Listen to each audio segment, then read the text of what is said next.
What's up, people? Hello. We hadn't recorded in about a week or so. We've been really busy, but I wanted to share this new toy we just purchased. And we'll give you some updates on other things around the farm. Yep, we have a Frankenstein mulcher.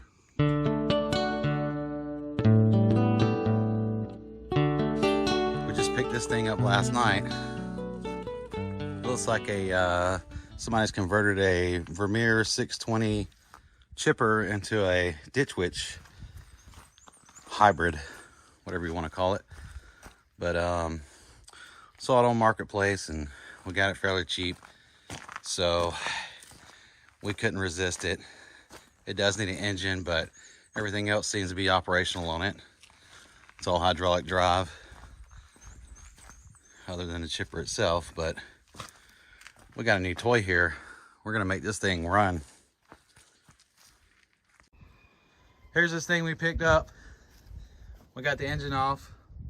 It was a pain in the butt. Our first design flaw was you couldn't access the bottom bolts without jacking the entire chipper unit up off the chassis. Our engine is toast, but not. We're gonna see if we can bore this thing out and maybe make it alive again. But it's in pretty rough shape. We gotta evict the spiders out of it. Spray a little oil in it. The cylinders pitted up pretty bad. But as you can see, it's a pretty neat machine and we're gonna make this thing run. So this apparatus has a Kohler 20 horsepower Magnum engine. They don't build these anymore, but we're gonna try to build this one. But that cylinder's pretty pitted up, it's rusted out. The other side's the same way. I think we're probably gonna have to bore it and go oversized with it. I'm not sure yet if we can get pistons for it, but we're gonna pull it completely apart, clean it up, and try to rebuild it. And again, this is our Ditch Witch Vermeer 620 chipper morphed hybrid. So with the hydraulics on this machine, it actually has external hydraulics or auxiliary hydraulics. So we will be able to connect other hydraulic machines to this, like wood chippers or possibly some hydraulics for our mill. And we can pull it right up next to it and run our log loaders or whatever we decide to build for the mill, because that is future plans as well. And all the hydraulics on this machine run off of the pump for the chipper. So these chippers have a small hydraulic motor right there that run the automatic feed inside of here. And all of the hydraulics are connected to this pump. There is a diverter switch or valve to control the actual machine. And then you can turn the machine off and control just the chipper. So it's a pretty neat little setup. Somebody was definitely engineer minded and had a great, bright idea. And they made this dinosaur looking thing. Frankenstein. That's a Frankenstein. We're excited to get it running. This is really going to add to our sawmilling productivity. So instead of having these giant piles of excess lumber and slab, we'll be able to mill it into wood chips. We can sell the wood chips or use it around the property one or the other. So hopefully we make a little money with it as well. We did find new tires for this thing on Amazon. They're fairly cheap. They're like a $200 or $260 for all four. And we'll get the inner tubes with them as well. And if we can't get this engine running, we're gonna buy a Honda or maybe even a Predator 22 horsepower engine to stick on it. Okay, just a quick update on chickens. We have been hatching eggs. We've had an issue with our incubators, which we're gonna swap out. We have some better ones. I don't know what's going on with the one we've been using, but our hatch rate has been a lot lower than what we're used to. We do have some baby chicks I'm gonna show you here in a minute. I have another set of about a dozen that stopped rotation today. So those, whatever babies are gonna hatch should be here in the next 3 or 4 days. And then I have about a dozen and a half of eggs that will go into start incubating tomorrow. So let's take a look at these babies. Hey babies, this is our brooder. These are the babies.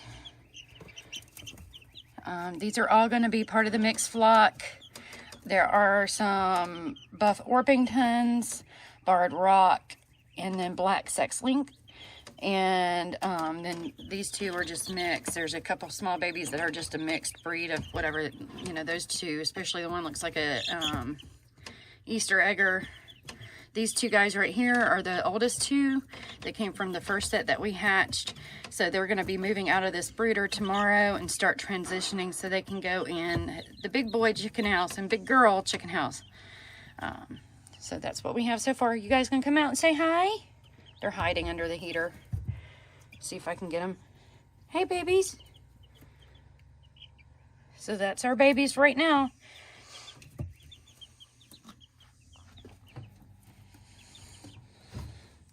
I want to do a quick update of the garden.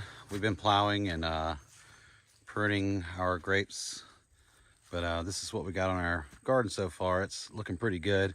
We did just get a rain. It's really wet, so as soon as it dries up, I'm going to do a good finishing plow on it. That way we can start planting our winter and fall crops, or spring crops. Early spring and winter type crops. Well, just early spring crops. So, you know, we're just at the start of April. April's always a weird month. It may or may not freeze. So that's why it's nice here. It doesn't seem like, it seems like we're pretty much out of the danger of frost, but we will just plant those winter, early spring type crops as far as like cabbage and Brussels sprouts. And we'll try to wait until April's about over with. Yeah, before. April's the funny month. It's going to be cold, hot, rain, dry. Yeah. Who knows? Yeah. So the bipolar month. Yeah, it's the bipolar month. So we can start putting certain things that, you know, I mean, the cabbage is going to be fine if there's a light frost. We're not going to get more than a light frost. So those things we can at least start putting in the ground. Yep. Quick look at the greenhouse. Yep. This is our greenhouse currently. It's pretty filled up. I will be starting the like squash, cucumbers, zucchini, all that stuff will be starting a seed this week. Like I said, we got another month, so I didn't want to start it too early, but we have all our winter, early spring crops. We have peppers and tomatoes going. It's looking good. You want to peek at the trees? Yep, we have apple trees started and pear trees. Apple and pear trees down there. Waiting for them to root. They're just going to sit down there, and this is what we have so far. It's all looking good. Yep. Hopefully we have a really good garden this year. Well, we hope you liked our video and our cool new toy with the Woodchipper, and we got lots of plans for that thing. We're gonna get it going as soon as possible. Probably end up replacing the engine and doing other things with it. But it's a great addition to the sawmill, and we'll be planting soon. And we appreciate y'all watching, and make sure you like and subscribe and come back for more. Thanks for watching. Thank you.